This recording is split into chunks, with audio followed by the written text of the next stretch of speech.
Hey everybody, it's Ryan here. Going to go over my kind of process of how I consume content on YouTube, also how I read fitness articles, how I bookmark them, and how I sort of organize them. I don't really organize a ton really well, but I do have a way of being able to access whatever I save for later at any device, whether it be on a computer, at home, the laptop, the laptop I bring with me, my phone, or any tablet that I might be using. I go through a process that I think will probably help you, and then just give you an idea as kind of how to consume the most out of your content. Try to get more of what you want, and essentially not leave any dead time, because that's what I do. What I'm finding as a kind of as a thing I'll mention here is that I'm finding a lot of the stuff from books and articles tend to be a lot better than the stuff on YouTube. The YouTube just tends to be very convenient because it's there and you just click play. But I'm finding that the articles are really good because people write stuff a little bit better, or maybe I just process the information differently, even if I have the articles read to me, because there's text articles that are really long I don't usually get to read, but what I'll do is I'll use an application that will that will read it to me. So that's what this video is about. You can kind of get an idea of kind of how I get some reading done or have stuff read to me, as well as get an idea of kind of what content I consume. Anyways, stay tuned, watch the rest of this video, leave a comment below if you have another method that helps you, and I like to hear it, and let's add to the process. Alright, here we go. I just wanted to share a quick tip here. One of the things that I do to kind of help, or what I've started recently doing to read more, is simply just read in my car. I have a book here, it's called How to Develop Self-Confidence and Influence People by Public Speaking by Dale Carnegie. I'm trying to get better at public speaking for YouTube, and this has actually been pretty helpful. I'll read literally like a few sentences, probably a paragraph or two, before I get out of my car, and then when I get in the car, it's usually the first thing that I do. And I've been able to get through a few pages and learn a few things, and interestingly enough, I'm actually using a lot of this stuff, almost kind of by accident, but just automatically, because I'm learning it by snippets. I wanted to briefly review some of the stuff that I've been highlighting in this book. This is about how to interest your audience, and here it is. We want to be told something new about the old. Like, how many times can you really talk about deadlifting? It seems like you can talk about it forever, because I love reading and listening to stuff about it. When the late Lord Northcliffe was asked what interests people, he answered with one word, and that word was themselves. There is nothing else, anything like so interesting to ourselves than as ourselves. People are selfish, he said. They are interested chiefly in themselves. I soon learned by experience that in order to keep people interested, I had to tell them stories about people. Pretty clear that a lot of what makes YouTube's interesting to watch and things to make good videos and really good content is really telling people about specific content, powerlifting, strength training, fitness, but then also basically making it so, like, how is it going to make you better? How is it going to make your squat, bench, and deadlift better? How is it going to make you look better? How is it going to make you feel better? And that's what I'm going to be focused on for 2015. Okay, so there are two important applications that I use on a daily basis. And when I browse through my Facebook feed, I quite often see articles that pop up because I follow a lot of fitness people, and they write articles like Greg Nuckols and Chad Wesley of JTS Strength. And I'll usually use Pocket to save my articles that I want to read later. Now you can see these are all kind of my bookmarks, some stuff I read recently. You can kind of see I've got a Hearthstone article right here, stuff about video. What else is there? Stuff about investing. Stuff about external rotation, stuff like that. So just to briefly show you how that works, like this is an article by Chad Wesley called Do you have the courage to be great? A really great article, which I want to talk about later, but I'll just click on here. This is the Android, and you can share it. I mean, you can basically share it to yourself, but you share it like this. Where's it at? Right there, add to Pocket, and I'll add it into my cloud bookmarks. Now this can be accessed anywhere. I can access it on my computer, I can access it on my tablet, I can access it on my laptop. iPhone has the same product. It's called Pocket. You can just there's a lot of other applications that are quite similar. Okay, that's one of the things I use for text. The second thing I use for text media consumption is SoundGecko. Now SoundGecko is a godsend because I use Pocket a lot, but I seldom have time to actually read these articles. So kind of what I end up doing is I end up saving them to Pocket and then saving them to SoundGecko. Now I save them to SoundGecko because what it does is, I'll just show you real quick. I click here, and then I go to share, and I go to SoundGecko. You know, and again, iPhone has the same application which you can use because I've used it on iPhone as well. And what will happen is in SoundGecko, it's going to create a file where it's going to read it to you like a robot. So let me just show you or have you listen to kind of what it sounds like. About everything throughout the whole day.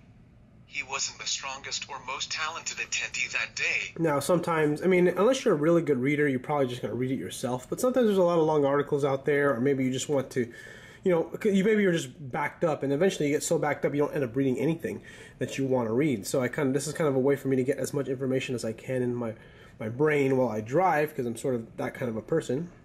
The third thing I use is Audible.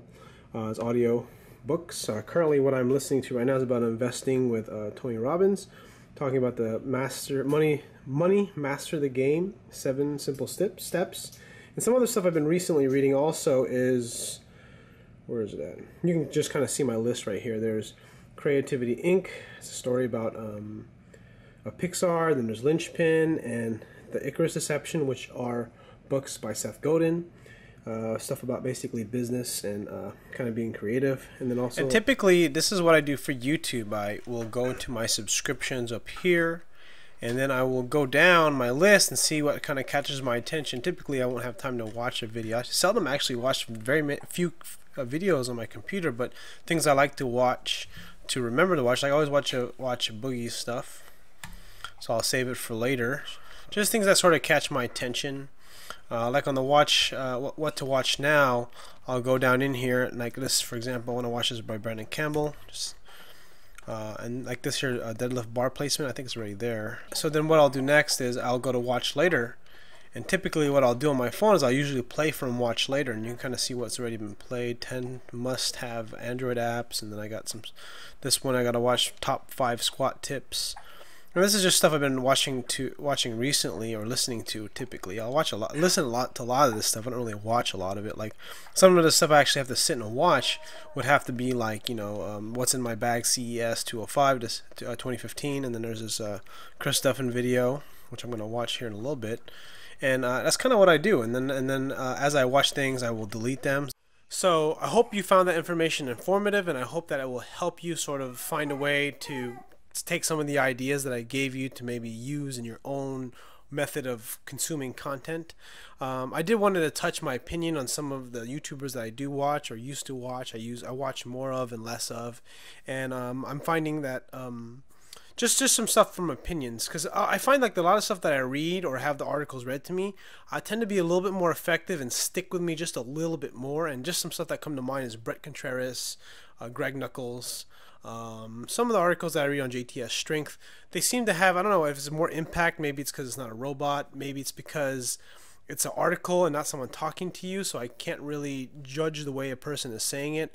Whereas stuff I would listen to on YouTube, like typically sometimes Brandon Campbell, Ben Rice, Jason Blaha, Lane Norton, all these people, and Elliot Hulse. I mean, there's a bunch of people I listen to, and you know, I get this information. It's sort of like, you know, some things are moving. There's a certain direction I want to move my life in, and that of course is deadlifting more, being stronger, getting better powerlifting.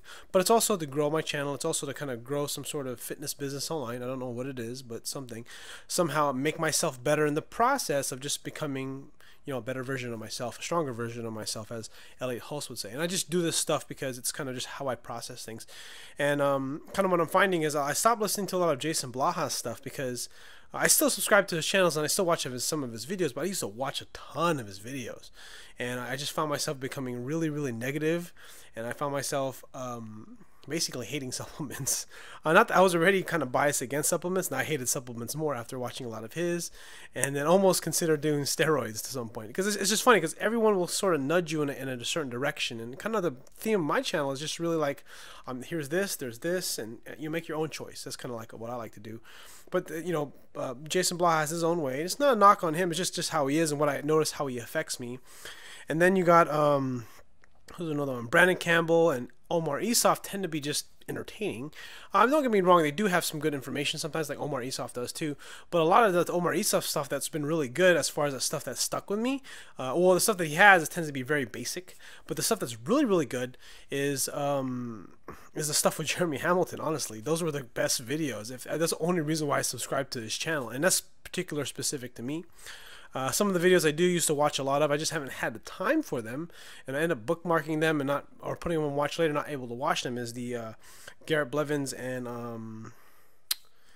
who is it? Ben Rice, because they also have great stuff in watching them lift. And the truth is that with Ben Rice, he's got some really good positive information. I just haven't had time to really to get the benefit of Ben Rice. I like listening to him, but I also like watching his strength, because it's really motivating.